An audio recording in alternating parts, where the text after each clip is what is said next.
আসসালামু আলাইকুম, ঈদ মুবারক সবাইকে। কি অবস্থা সবার, কেমন আছেন? Welcome to my another blog. আজকের ব্লগটা হচ্ছে নসিনাপুর বাসায় দাওয়াতে আমরা কি কি করেছি সবকিছু নিয়ে। প্রথমে আপু ওয়েলকাম ড্রিঙ্কস দিয়ে দিয়েছিল। Welcome drinks, thank you. আমি বানিয়েছি। অনেকে আবার বিশ্বাস করে না, বলেছে যে নসিনাপুকে রান্না দিয়েছে। আমাকে তো আমার ব্লগে অনেকে বলেছে কি রে ইয়া আপনি কোনোদিন কিচেনে যান, কিচেনের দরজায় কোনোদিন গেছেন, ইতারা লেখানা করে দেখায় কি কি নাস্তা বানাই। হ্যাঁ বাকার আইটেম আপু আপু আমি অনেক প্রশংসা করতেছি, এটা সত্যি আসলে অনেক মজা হয়েছে, অনেক মজা হয়েছে মাশাআল্লাহ। আজকে যাই খাবো সত্যি সত্যি প্রশংসা করবো, সব আমার রান্না সত্যিটা। মাশাআল্লাহ সবই মজা ছিল। এখানে সেমাই ছিল, কুনাফা ছিল, শাহি টুকরা ছিল, chicken fry roll, samosa, wonton, cake, cheese ball. মাশাআল্লাহ প্রত্যেকটা আইটেম এত মজা ছিল। আর হ্যাঁ, আপুই সব কিছুই রেডি করেছে মাশাআল্লাহ। আমার তখনও বিশ্বাস হচ্ছিল না যে আপু এত কিছু কিভাবে এত মজা করে রেডি করে। এই যে 4-4.5 বছরে আপুকে কোনো দিনও আমি দেখিনি এত কিছু রান্না করতে। ফার্স্ট টাইম আপুর হাতে বানানো নাস্তা এবং ডিনার করে বুঝলাম যে না, মাশাআল্লাহ আপু অনেক গুণী একজন মানুষ। আপু এটা কি? বসো না। কোনটা? এটা জুনাফা। এটা কুনাফা না? কুনাফা নাকি চুনাফা? জুনাফা, জুনাফা আমি বানাইছি, এটা জুনাফা হয়ে গেছে।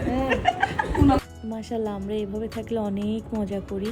তো আপুর এই ডেজার্টগুলো এত মজা ছিল, আমি বারবার হাঁটতেছিলাম আর একটা একটা খেতেছিলাম। আসলে আমি সেদিন নওশিন আপুকে দেখে খুবই অবাক হলাম। মাশাআল্লাহ সে সোশ্যাল মিডিয়াও মেনটেন করে, নিজের বাচ্চাও মেনটেন করে, রান্নাবান্না, সংসার। মাশাআল্লাহ আসলে আমার আপুকে দেখার পরে আমার নিজেরও রান্নার প্রতি একটা আগ্রহ বেড়ে গেল। As you know that Naushin আপু আমার ইন্সপিরেশন।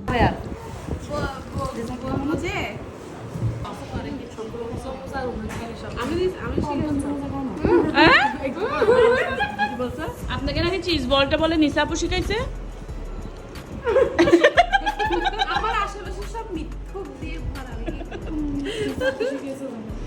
আমি নিসাপুর 10 বছর আগে থেকে চিজ বল বানাতে জানি। 1 2 3 শুধু মজাদার চিজ কোনটা দিব সেটা জিজ্ঞেস আটটা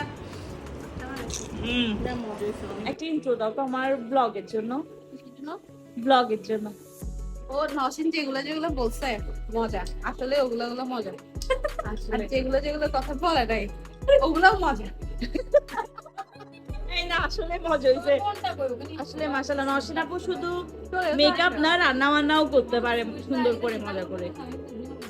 আসলেই যারা মনে করে নওশিন আপু লাইভ আর শুধু মেকআপ নিয়েই থাকে, তাদের ধারণা একদমই ভুল। জল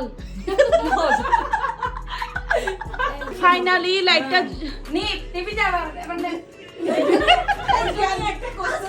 এইভাবে আমরা সবাই অনেক মজা করলাম, আড্ডা দিলাম, অ্যান্ড দেখতে দেখতে টাইম চলে আসলো ডিনারের। অ্যান্ড এখানের মধ্যে প্রত্যেকটা আইটেম এত ইয়ামি ছিল। আর হ্যাঁ, এগুলো সব আপনি নিজের হাতেই রেডি করেছে মাশাআল্লাহ। জর্দা ছিল, মোরগ পোলাও ছিল, সালাদ, চিংড়ি মাছ, ডিম, শামি কাবাব, বিফ কারি, দেন হচ্ছে চিকেন কারি, বেগুনের আচার।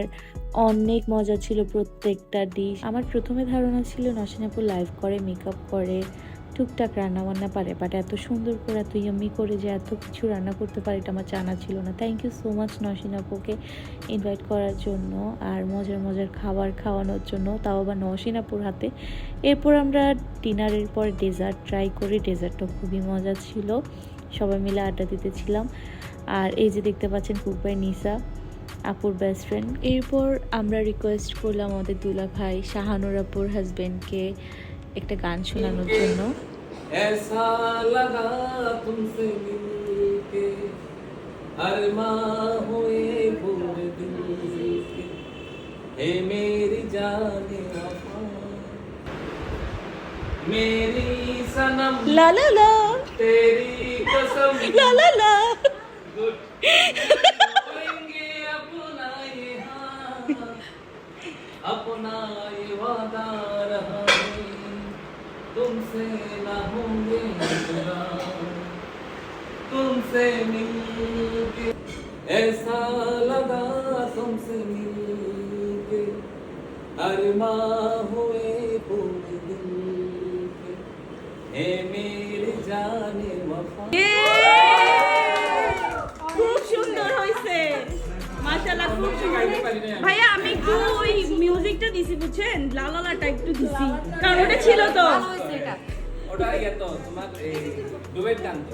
মাশাআল্লাহ তাদের জুটিটা আমার খুবই ভালো লাগে, সবাই মাশাআল্লাহ বলবেন। এনিওয়েজ, সো নওশিন আপু আম্মু আব্বু শ্রুতি মামের জন্য এতগুলো খাবার পাঠিয়েছে। আব্বু আম্মু অবশ্যই আমাকে বকা দিয়েছে যে এত কষ্ট কেন করেছে উনি, অ্যান্ড দেন টেস্ট করে বললো প্রত্যেকটা আইটেম অনেক মজা ছিল। আমার আব্বু আম্মু খুব অবাক হলো যে তোমার নওশিন আপু তো খুব ভালোই রান্না করতে পারে।